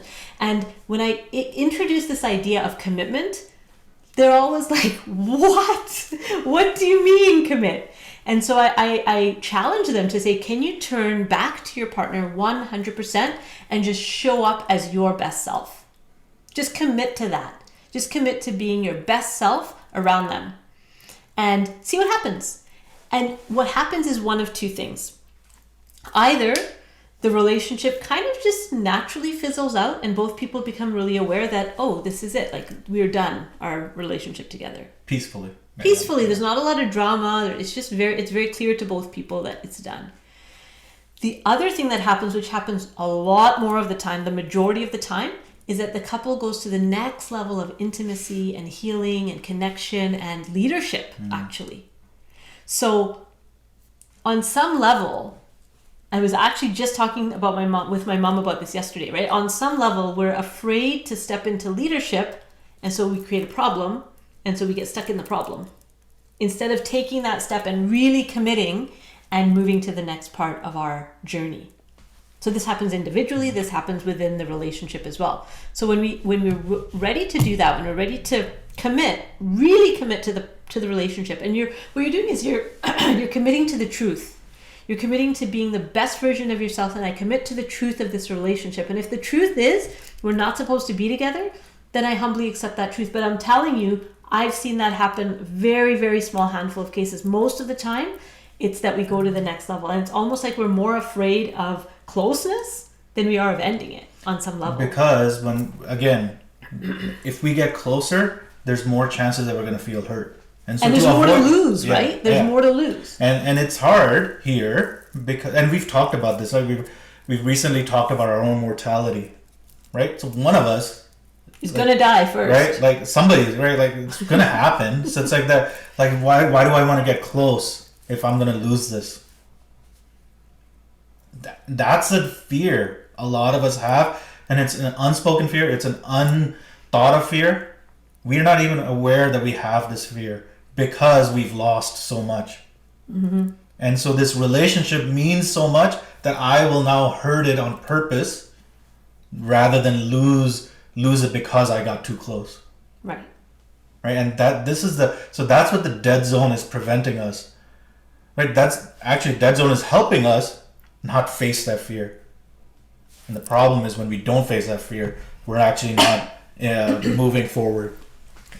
So, I'm just going to check this thing in the chat and see if it's the right... Okay, we'll do it at the end? Yeah, okay. So, what happens once we fully commit, right? Once we fully commit, actually, we turn the corner into partnership. And partnership is such a sweet place because in partnership, finally, we see the other person as the same as us, as just another soul doing their best in this life to get to the next spot in their evolution, right? I start seeing the other as, this is where equality happens. Equality can't happen in dependence because in dependence, we're looking up to our partner. In independence, we're looking down at our partner. But in interdependence, we're finally looking across and you're seeing the value and the shortcomings without judgment in your partner. You're not trying to change them or fix them exactly as they are. You're willing to accept them and enjoy them as they are and at their own pace of growth. Yeah. It's a beautiful place to be. And when this happens in one place in your life, this can happen in other places too. So if it's happening, say, maybe this is happening for you at work, right? Where you're actually stepping into partnership and you're feeling really connected with your colleagues and you're kind of in this kind of team. So then what you do is say, okay, what am I doing at work that helps me be in partnership? Could I bring some of that into my relationship and test it here as well? Right? And it's so neat when partnership just starts being the way you see people. Yeah. Pretty much the same. And as this particular phase, like the partnership, is where I know for me, and I think for you as well, it's like where we felt at peace within our relationship. Yes. And this becomes an anchor point for us. This partner, I mean, there's more on this triangle, but I know for us, the partnership has become an anchor point that helps us get through the triangle faster, right? Because we don't live here. We don't live in partnership. We spend a lot of time there. We spend a lot of, but we can pretend like we live our lives, but we don't live there. Yeah, we don't. Yeah. Just this morning. we do our little cycle around the triangle. But this, I know for me, when we were doing this particular triangle work with Chuck Spezzano's team and going through those workshops, like that became an anchor point for me that says, oh yeah, I can come back to this. This is my peace point. Mm-hmm. Right? Mm-hmm. So I know that. And it's such a beautiful place to get to. And you might have a few moments here. And it can look exactly, for us, it looks exactly the same as the dead zone on the outside. Yeah. Like somebody coming into our home wouldn't know if we're in dead zone or partnership because the way that we interact in partnership is very similar. Yeah. But what's different is we feel really connected, right? Yeah. So Faizan's still doing his thing, I'm doing my thing, but we're not two ships in the night. We're like, the ships are going in the same direction and we're connected to each other, right? Yeah. And so it might not look very different, but it will feel so different for you. But that's not where it stops. That's how we do partnership. Yeah. People do it in all different ways. Yeah, and this is not where it stops. Right? So that's the thing. So some people are just happy to like leave it here, and this can be a really fulfilling way to live in your long-term committed relationship. But there is more. So if you're continuing your personal growth work and you're continuing being like reflective and wondering and growing, then you will naturally shift into leadership. So you don't have to do anything really. In interdependence, we're not doing anything. Remember to get up the dependent side, we're trying really hard and we're pushing and we're making things happen. Independence, we're letting go. In interdependence, all we have to do is connect. Just connect with another person. Just connect. Just make a connection. And when we start doing that, we'll naturally shift into leadership. So leadership is where other people start looking at you and saying, you're doing something and I want a piece of that. That looks good to me. How do you guys do that? And you might be in leadership in different places in your life, through your like physical fitness or through your spirituality or some different places, right? And so you will naturally move. And it was really like strange when like we found ourselves in this leadership position. It was like, and then we started actually working with couples and we were like, okay, I think we have something to offer. We gave talks. We'll do these types of seminars. People are asking us, like, hey, do you want to... We had to record something during the pandemic. Like, you want us to record something? Like, really? Like, okay. But yeah, no, so it's just like, okay, and this isn't something that can be manufactured, right? Yeah. We can pretend. You can't go looking for it, right? It comes. People recognize it. People notice it and they're interested in learning from you. And we can pretend, like a lot of people do pretend that they are in leadership. Right? They'll show up, they'll tell you how things are, but they're actually in control. Yeah, and right? we're we show up as we are. This is how we talk to each other. We joke, we mess up our PowerPoint presentations all the time. Like it just happens all the time. But we still show up as we are and we say, "Hey, do you want to join us?" We don't, right? And people do. And some people don't. Yeah, some people don't. And we're not everyone's cup of tea. But the idea isn't to say, oh yeah, look at how great we are. Right? We're honest about, oh yeah, we do go into judgment. So when you're in leadership in this place, it's a really authentic leadership, right? People are drawn to you as a leader. You don't have to try, and people just start asking you for your guidance or your information or in whatever area of your life. Yeah. And Leadership is, again, there's people who are trying to do leadership from power struggle. And you might have had like bosses like this in the past who are leaders, but they're actually in control or power struggle or judgment. And you know what it's like to follow those leaders, right? It doesn't feel good. But when you're following a leader who's in an interdependent place, you feel like you have as much to give to them as they have to give to you. They just make you feel that like that partnership, right? So then the next thing that happens after this, if you naturally do your work, is you'll move to vision. So now we're kind of getting into the spiritual side of the triangle. So the premise of this triangle, this relationship triangle, is it's through human relationships that we get closer to the divine presence. It's through interacting with another person and healing and bonding here that we start feeling what it would feel like to be at one with all that there is. So relationships are actually a spiritual path. That's the kind of the foundation that, and Spezzano's trained in transpersonal psychology, which is around that connection between spirituality and psychology and mental health. It brings up, like, relationships, especially intimate relationships, bring up a lot of junk. To clear. A lot of junk, right? Clear a lot. And I don't know which, was it this, I don't know. One of the Monday musings, I said something, right? Like, I thought I was a really patient person.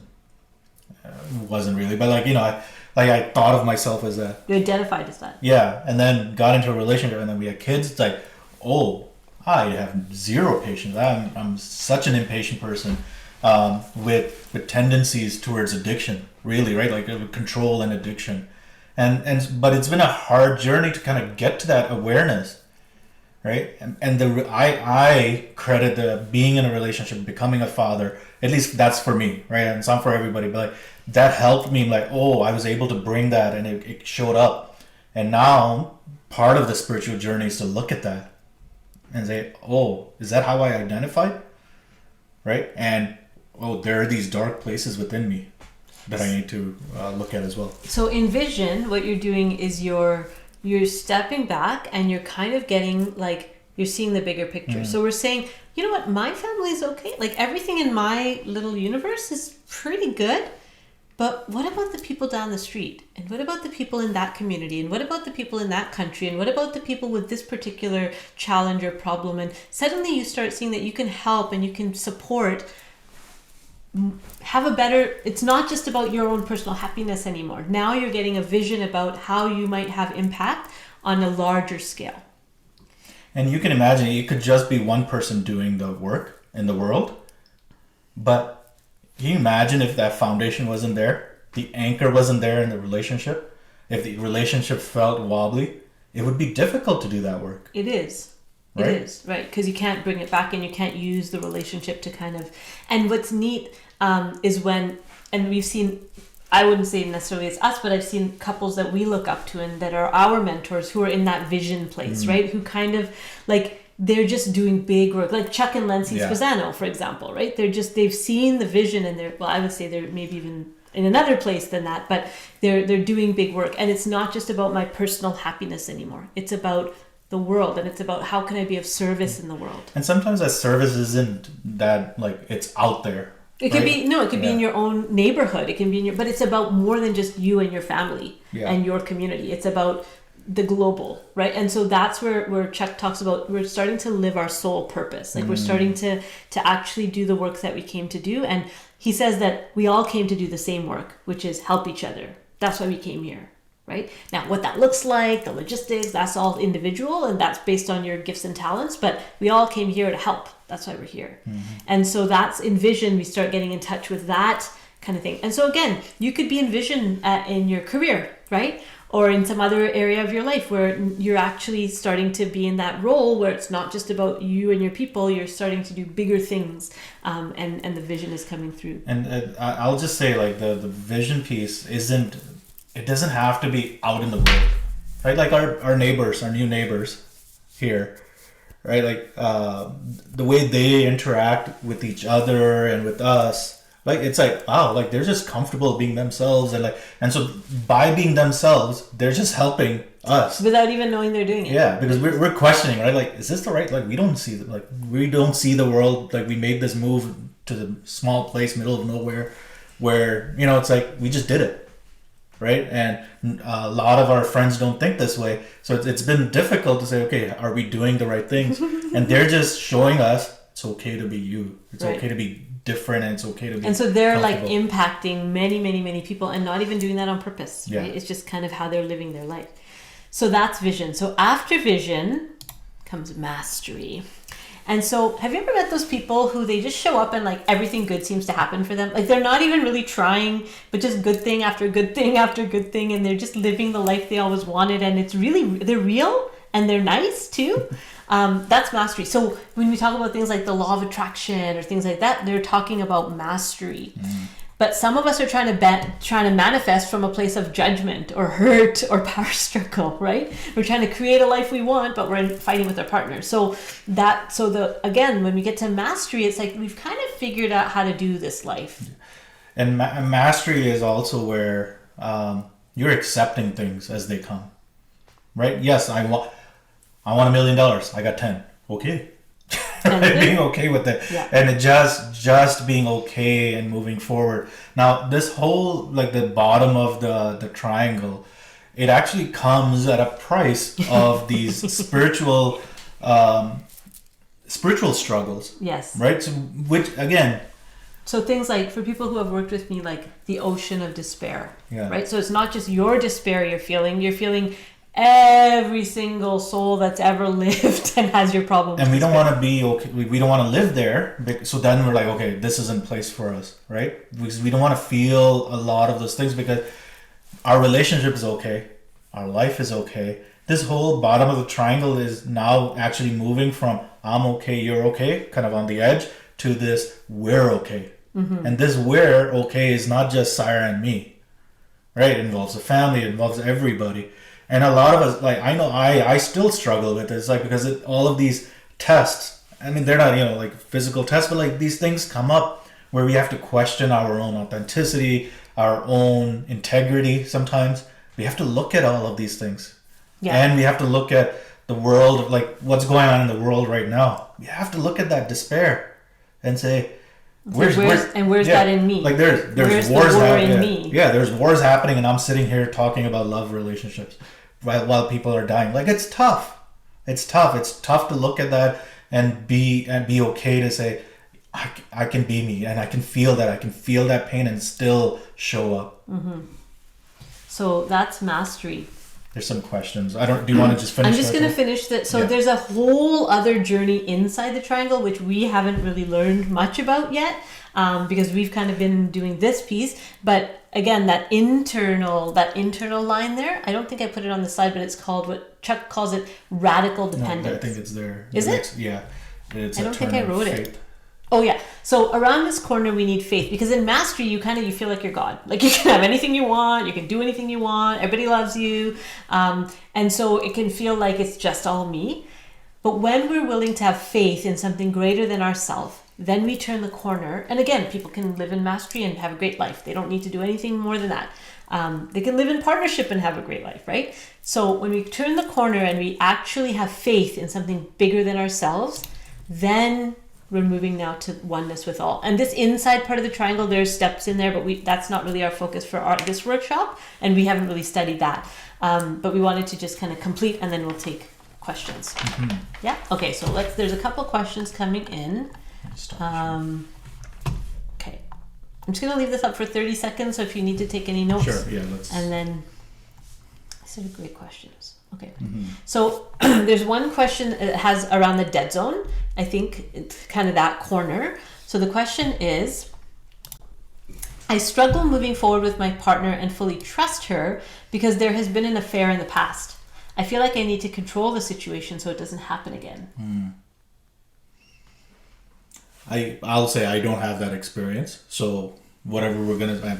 Yeah, we don't... So in this Yeah. question, we won't come from our own lived experience because we Yeah. don't have that experience. But the first thing that comes to my mind is, when that affair happened, you and her were particular people with particular values and particular ways of being in the world. My question to you would be, are you still those same people? And if you are, then you have something to worry about. You need to go for therapy.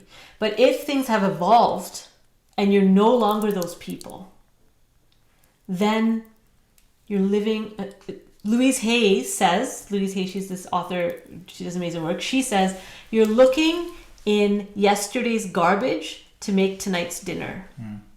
You're looking in yesterday's garbage to make tonight's dinner. Use fresh ingredients, right? And so it's about like leaving like doing the work, and there'll be some work around forgiveness and, you know, all of that. There's a big process, and you can get professional help for that. You can get family help for that, and then leaving it. Look, yeah, I'll just say something like how I dealt originally with Saira's depression diagnosis. It could have broken, I think, her trust, right? In being able to trust the relationship to support her through whatever she was going through. Now, I can, you know, another workshop, I can talk about my own journey through that and my own pain and all of those things that I needed to go through. But you know, that part about commitment, and I'm not trying to compare situations, but that commitment thing is the really hard thing to do, right? That's what Saira had to do to continue to say, okay, yes, I'm going to continue leaning on this guy, and I'm going to continue asking for support here in the relationship rather than going somewhere else, right? And so that commitment piece is the hard part, is the hard work, committing to even just be willing to trust, not to trusting, just to say, okay, I'm willing. Be willing. Right? And that it will be difficult. It might take weeks and years, whatever it might take you to get through that point. But that's the hard part. That's the work that is being offered to you in this relationship. And we're not saying, and like Saira's talked about, kind of as you turn the corner, it might be like, okay, there's an end to this relationship, where there's a kind of a next level. Mm-hmm. You'll find that out, and you'll know what that truth is for you. Right. And the thing is that if she's going to make that choice again, she's going to make it with or without your control, right? So what your control does is simply, I'm assuming it's a her. Yeah. Oh yeah, they said her. What your control does is it simply alienates you from your partner, right? It simply makes you're shoulding her now. And so it's not creating a bond here, right? What needs to be worked on is the bond between you, rather than making sure she doesn't go anywhere else. Is working on the bond. And I'm sure there's a whole, like, lots of research around that, which I don't know, because couples, like I said, couples in crisis are not our challenge or our expert area. But I think the fact that you're even asking the question tells me you're willing, right? Tells me you're willing to, or willing to be willing to trust again. So I'm aware of time, and I do want to make sure that we get through all the questions. So once you hit leadership and vision, can it be difficult to remain authentic because now others are looking at us? That is a great question. Let me say something. Once you're a butterfly, you can identify with caterpillars, but you can't be a caterpillar. Because once you know what it feels like to be a butterfly, you don't want to walk on the ground anymore. You want to fly. Like, it's authenticity. I think it comes in layers, right? Like, the more we accept ourselves, the more we're able to kind of show up in the world. And the second part of that question is, I struggle with this being a former teacher. I didn't allow myself to always be authentic because I knew my students were looking up to me in a certain way. And sometimes what that means is actually you have to really fine tune your integrity.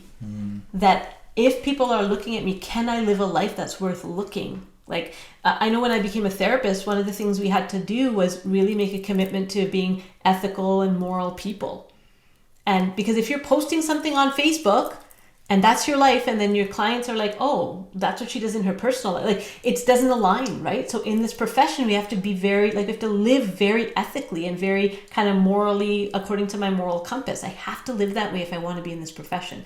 And so in leadership roles, yes, you will have to, like, your vices will start having to, you'll have to start doing that work and cleaning up your inner house. Yeah. And yes, I mean, it is difficult, right? Sometimes it's difficult to talk about all of the things that Saira and I go through, but it just means that we have to do it, right? Like, it's just that much of a motivator to continue doing the work and looking at everything that's holding me back from stepping up even more. Now, authentic doesn't mean you express every emotion. Yeah. That's the other thing, right? So it's not a Twitter feed. Yeah, exactly. So if you're a teacher and you're, like, really angry at your students, you're a teacher, you need to stay in that role and not necessarily blow up at your students. So authentic doesn't mean expressing every emotion. Authentic means being able to emotionally regulate yourself right? And then show up as your best self. That's what I would say to that question.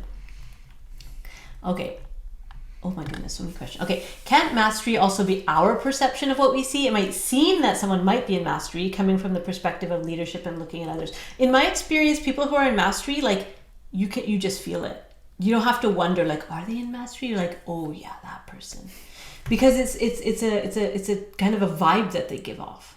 Like they're just vibrating in a different frequency. That's the best way I can explain it, right? It's because when you're actually in partnership and vision, you stop comparing yourself to other people. You're not actually saying like, are they ahead of me in the triangle? You're just like, oh, that person, that's a mentor for me. That's someone I want to move to be, to learn from.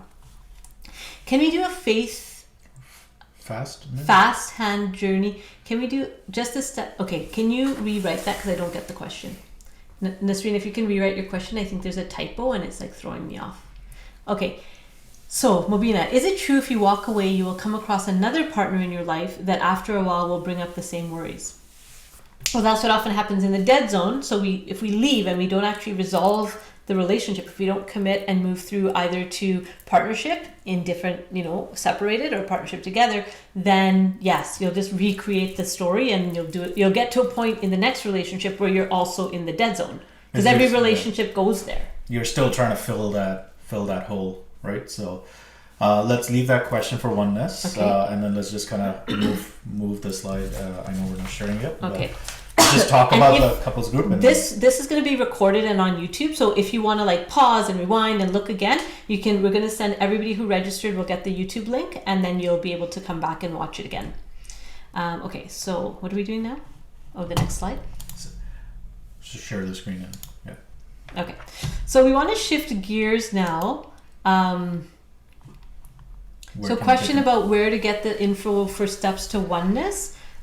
So I'll just be honest, like Chuck Spezzano, there's lots of... He has lots of workshops and lots of trainings and all over the world. So the reason we don't talk about oneness, I mean, we've been through his sessions, his classes and all of those things where it was talked about. Where we don't talk about it is that sometimes we try to bypass this whole thing. It's like, oh, I just want to, like, I've done my work, I just want to go to the oneness. The oneness, at least from how I understood Chuck's presented at that time, maybe I misheard it, is that it just happens. It's not something that I can take a journey. Yeah. Because, I was talking about the inside of the triangle is what Chuck calls radical dependence. So in radical dependence, you're just falling into the river of life and it's carrying you, and you are no longer making decisions. They're just like God is making them. And I won't speak for Saira. I'm sure as hell not there. I don't have any experience with that. I'm not in the... Sounds beautiful. I'm not there. So those questions we won't be able to answer. Okay, so we want to shift gears for those of you who have registered for our relationship course, or thinking about registering. We just want to let you know kind of what you're signing up for. So the course itself is 4 Sundays in March, and it'll be 8:30 to 11:30, so similar time frame, an extra hour, because as you can see, we could probably talk for another hour. And there'll be some teaching like this, there'll be some small group work, and then there'll be some group discussion through the chat as we've done here, but cameras will be on for that group because we really wanted to have that intimate feeling. And it will not be recorded. So those sessions are now recorded, they're live, so you're there. Yeah, if you're there, you're there. If you're not. And we require you to attend all 4 sessions. And you have to be with your partner, not necessarily in the same room, but both partners have to be on camera for that. So if you choose to join us, these are the promises that you're making. Oh, jeez. Did it again? I don't know what's happening. White screen. Okay, so the first thing is about being committed, which means showing up on time, showing up for all your sessions, not being distracted and driving and other things in the session, just kind of really being there and being with us. I'm just going to move through these a bit quickly, and then we can get to safe space. So that means you're in an environment where there aren't like kids walking in, and if they are, then you're on your headphones, right? So you're giving everybody privacy, not just yourself, so other people can't see your screen, because I know like lots is happening in our lives, but we want to make sure that everybody in the group is feeling like their privacy is protected. Even the fact that they're in the group is protected.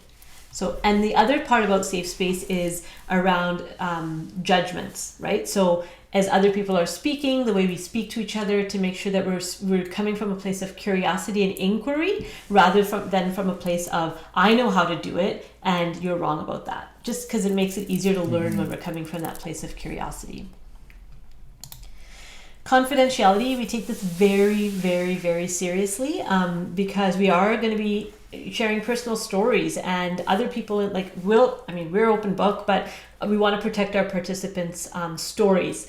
And so with confidentiality, we take it to the next level, not just saying like, you don't say the names of the people that were there, but it's to this level. So say if there's another couple there and they're talking about like a mother-in-law situation, right? And you're like, oh wow, that really applies to us, and you want to tell your sister about it. So you say to your sister, how you say it to your sister is not, oh, I go to this couples group and there's this couple there, they're having this problem with their mother-in-law, and then they said she did this, and then they did that, and it was really helpful to me. Okay, so that's one way of telling the story. What we're going to ask you to do is tell the story this way. Oh, I go to this couples group and we were learning about mother-in-laws and extended family, and what I learned about my mother-in-law or my relationship is this. So you protect the couple's story. You do not say that they told a story about this or that. And we do that again because I know sometimes people want to share after these things because there's so much insight and you want to share with your friends. So I want you to be able to share, but not at the expense of someone else's story. So that's what we mean by confidentiality. And then the other piece around confidentiality is that I haven't seen everyone on the list that's joining us, but I think a lot of people have either worked with Saira or me one-on-one. And we're going to pretend like we don't know your story. Yes, we are. Right? We have so someone like, hey, you know this story? I'm like, we don't. Right? And the group doesn't, because again, whatever you shared with us prior doesn't come into this. Yeah. That, and you can bring it up, sure. But we won't bring it up. And so the idea is again to make sure that you're in a safe space for you emotionally, as well as in a confidential space. So if anything was shared, we just want to make sure that also gets called out. And those who have worked with me as my clients, if there's a little idea that I have, I will ask you, can I challenge you on that? Because you know me, right? Yeah. I'm not going to hurt you, but I may kind of push you a little bit if you want that. And you can ask for that too and say like, hey, Dr. Saira, call me out, please call me out. And we'll do that. Okay. But without ever giving away any part of your story. Yeah. Accountability and responsibility. Do the homework. There's a video that you have to watch in between for every week. There's one required video and one optional video, and you'll need those concepts for the content of that week. So if you don't watch the video, you'll be behind, and I would say to watch the video early in the week so you have some time to digest it, to talk about it with your partner before you come to class. So don't just wake up at 7 a.m. and watch the video. Do your work. This is serious work, right? It's going to be fun. It's going to be lighthearted, but we also want you to go away with some real tools, and you won't get those if you just slide in half asleep on Sunday morning. Do your work in between. You're investing, some money, but you're also investing your time, right? Yeah. Especially on a Sunday in March. It's difficult. We get it. So let's move to the next one. Okay. Trust the process. So sometimes it can feel like we're just taking you on some, and you don't even know where you're going. I'm just going to share the next one too. But I would say that this work is we're doing some things, okay, with some training and whatever, blah, blah, blah. But we also really rely on our intuition and our inner guidance. And so sometimes it might seem like you don't know what's happening, and that's normal. But we ask you to trust the process. We ask you to trust our leadership, and ask if something's confusing or it doesn't make sense to you or you don't understand how it connects. Ask us. We'll be happy to answer you, but trust the process. Also, when you do this kind of work with a partner, things will come up in the week, because we're opening now some boxes that have been closed for a while. There might be some moths in there, right? And so trusting that process too, that whatever's happening between you as a couple is part of the month-long journey. So it's not separate, workshop is here and your life is here. It's all going to start coming together. So really, really important to trust that process and allow for miracles. Things that have been problematic for you for years may just they're just suddenly not a thing. And we've seen that happen with couples, and you're just what is that? just allow for miracles, because we're not the only ones in this. We believe that there's a greater force that's supporting all of us as we do this work. Okay. Details on the schedule. So these are the topics. March 6th, 13th, 20th, and 27th. So the first one is how to make it last. We'll talk about some relationship foundations based on the video that you watch. And we will do some work on your beliefs. So that's our beliefs worksheet. So we're going to do some work on your beliefs and what you're bringing into the relationship. The next session is about love is not enough. So we'll talk about communication and respect. That's where we do the fighting. Like, how do you fight? And how do you kind of connect with each other when things are difficult? And there's more, but that's kind of the basic. Then we'll talk about money and family. So when bills need to be paid, extended family issues, financial issues, how do you navigate those spaces? If you have children, how do you be as parents? All of those things on the 20th. And the 27th, we're going to talk about emotional and physical intimacy, so the bedroom and beyond, because that's we didn't have that last year, and that was something that our couples from last year asked for. They said, we really need a one whole session on intimacy and our sexual life. And so that's something else that we've been working on, learning about, and we're going to be having that session as well this year. Yeah.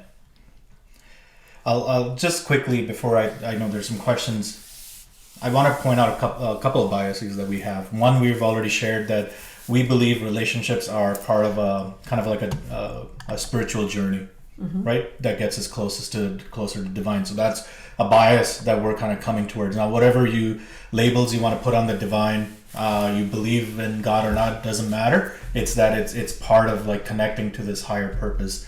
So that's one. The other is actually there's two more. We believe in accountability. We believe, now we can get in judgment and we can say, oh, this has hurt me and all of those things. But Saira and I believe in taking ownership, meaning I am taking ownership of my life and this particular issue that's in my life and seeing my part in it. I'm not trying to fix it all the time, but I just need to see my part in it. So we're going to kind of force people to see that way, right? Like that's how we approach these types of groups. The third is Saira and I believe in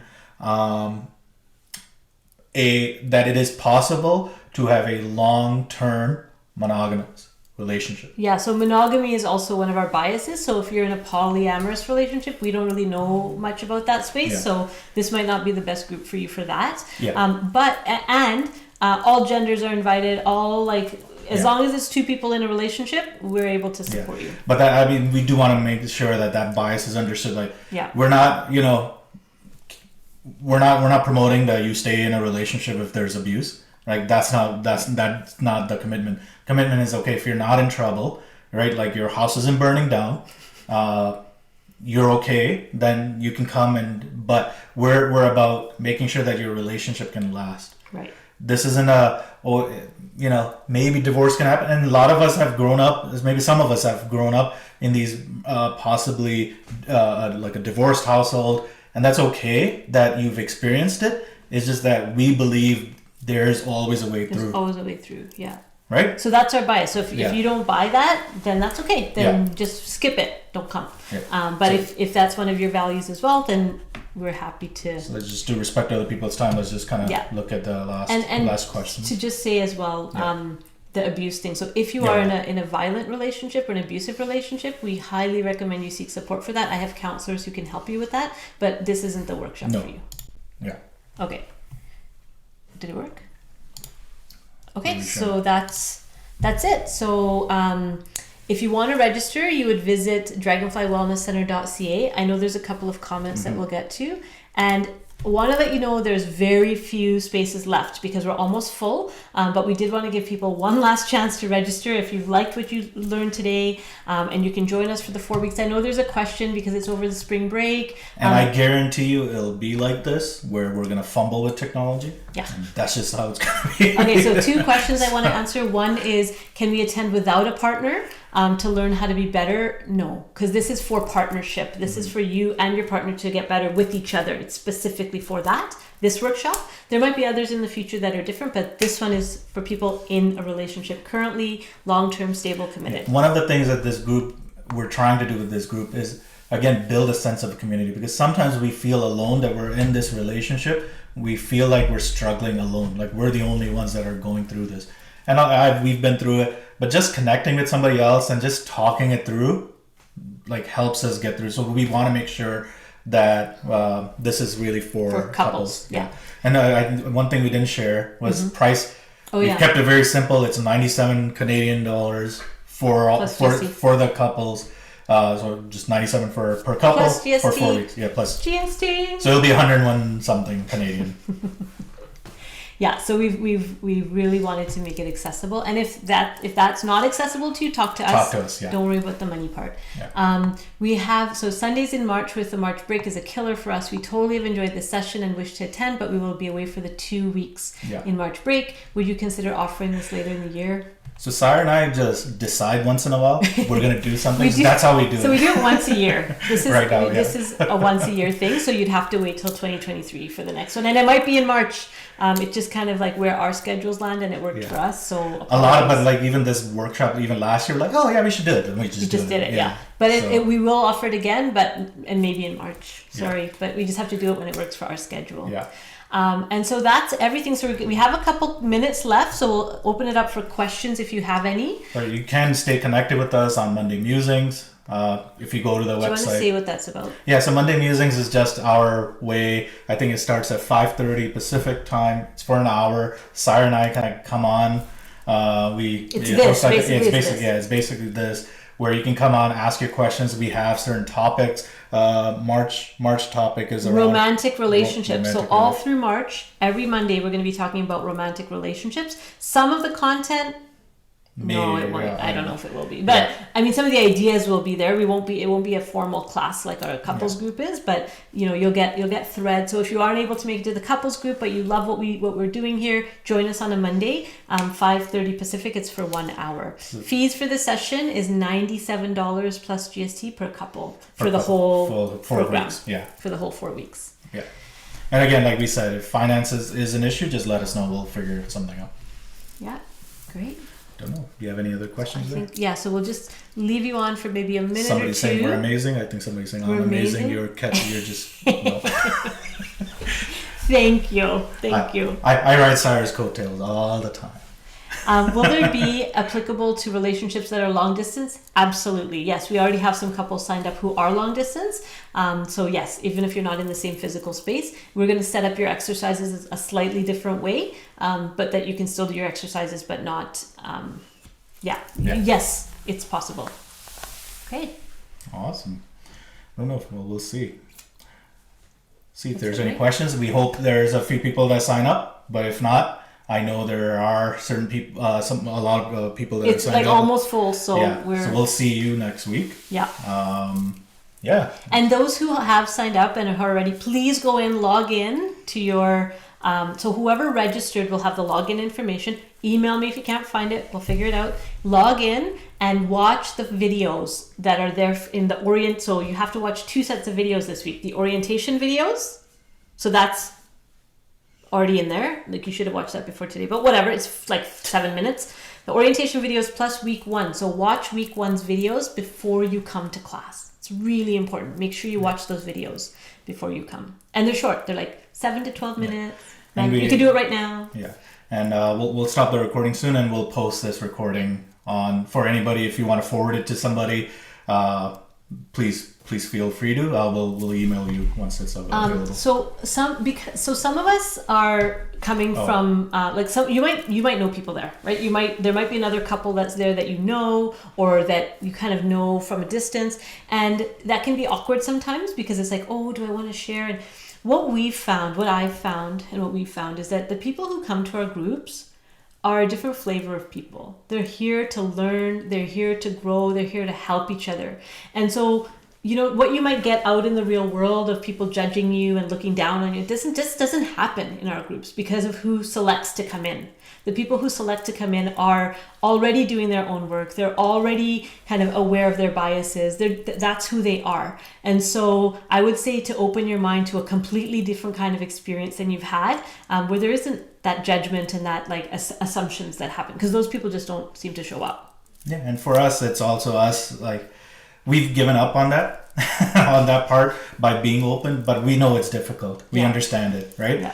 Yeah, it's like this relationships that important that I will I'll share and show. And remember, this is modeled on our in-person sessions. In person, you're not going to come with a paper bag over your head, right? You're coming and you're showing up with your partner in person with maybe other people that you know. And so we're doing the closest that we can to that virtually. Yeah. So I know you might be shy. It might be the first time you've ever done something like that before.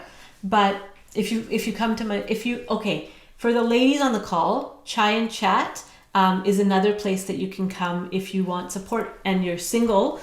It's for women who have depression or anxiety symptoms, and we meet every second Saturday. So that's all on our website, dragonflywellnesscenter.ca.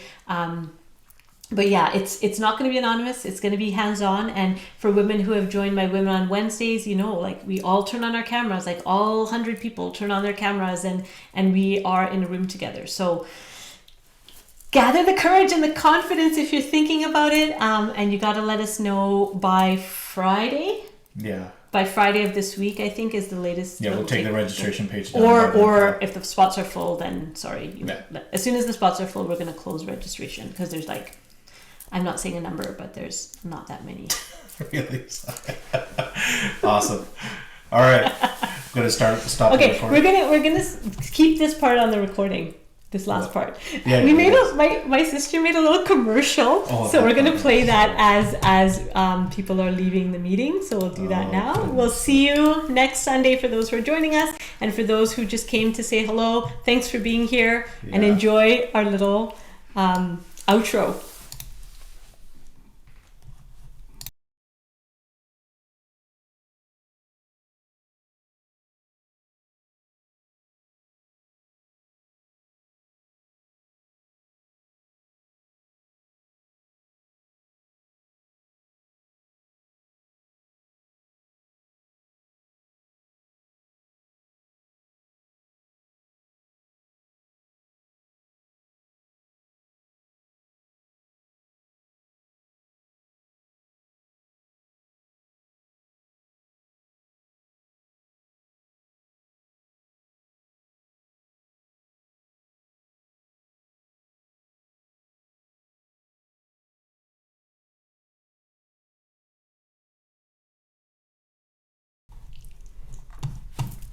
Bye everyone. See you next week.